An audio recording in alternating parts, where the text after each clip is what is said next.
stood there frozen, holding that letter while people walked past me. Some looked at me with pity. Others pretended not to notice. I didn't cry. I didn't shout. I just felt empty. My wife Anaya was waiting at home. When I walked in earlier than usual, she looked up from the kitchen and knew something was wrong. I handed her the letter without a word. She didn't panic. She didn't blame me. She simply held my hand and said, "We'll get through this." But inside I was collapsing. We had a mortgage, bills, aging parents to support, and now no income. In the weeks that followed, things got worse. Job applications went unanswered. Savings began to disappear. Friends who used to call stopped calling. People who once respected me started avoiding me. I felt ashamed to step outside. I avoided neighbors. I avoided family gatherings. I avoided myself. At night, I lay awake, staring at the ceiling, wondering how everything I built could vanish so easily. I remember the day everything fell apart. It was a Tuesday morning when I walked into my office and found my desk cleaned, my nameplate gone, and a letter waiting for me. I had been laid off. No warnings, no explanations that made sense. Just a quiet ending to 15 years of hard work. As one evening, I sat in the living room, head in my hands, when Anaya quietly placed a book beside me. It was Meditations by Marcus Aurelius. She said, "Maybe this will help." I had heard of Stoicism before, but never paid attention. That night, I opened it. The first line that struck me was, "You have power over your mind, not outside events. Realize this and you will find strength." I read it again and again. For the first time in months, I felt a small light inside me. From that night, I started waking up early. I would sit in silence with the book in my hands, reading a few lines at a time. Marcus Aurelius, a Roman emperor, carried the weight of an empire, yet he spoke of calm, acceptance, and inner peace. He wrote, "The obstacle is the way." I began to wonder, maybe losing my job wasn't the end.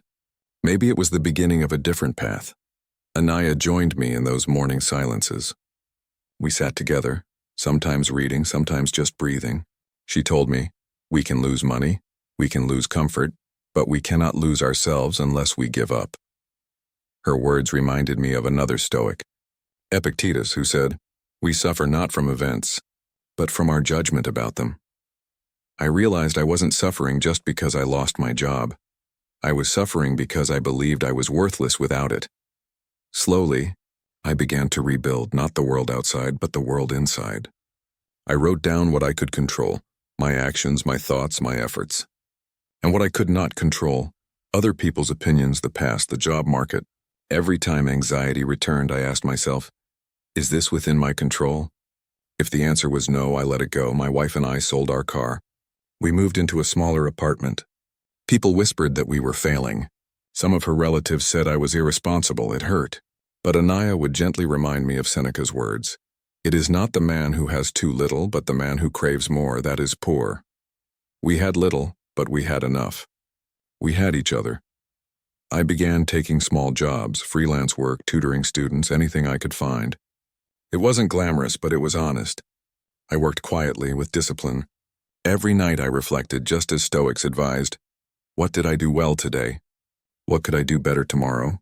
No judgment. Just reflection. Months passed. I didn't become rich again. But I became steadier, calmer, more present. I learned to enjoy simple things. The sound of rain, a warm meal. The way Anaya smiled when she saw me reading instead of worrying. I realized that respect earned from others is fragile, but respect earned from oneself, through resilience, through humility, is unbreakable. One day, a former colleague called. He said a new company was hiring. He recommended me. I went for the interview, not with desperation, but with quiet confidence. If I got it, good. If not, I would still be okay. Because I was no longer defined by success or failure. I was defined by how I faced them. A week later, I got the job. Not as high-paying as before, but stable. When I told Anaya, she smiled softly and said, "See? Storms don't last forever." That evening, I sat alone for a moment and whispered a thank you to life, to loss, and to Stoicism for teaching me how to stand still when everything else was falling. Today, when people ask me how I survived that time, I tell them this. I stopped trying to control what was never mine to control. I focused only on my thoughts, my actions, my character. Marcus Aurelius wrote, The happiness of your life depends upon the quality of your thoughts. And he was right. If you are going through something similar, if you feel like you've lost everything, remember this. You haven't lost yourself. Not yet. Sit in silence, breathe. Ask yourself what you can control. Let go of the rest. You don't have to rebuild your life in a day.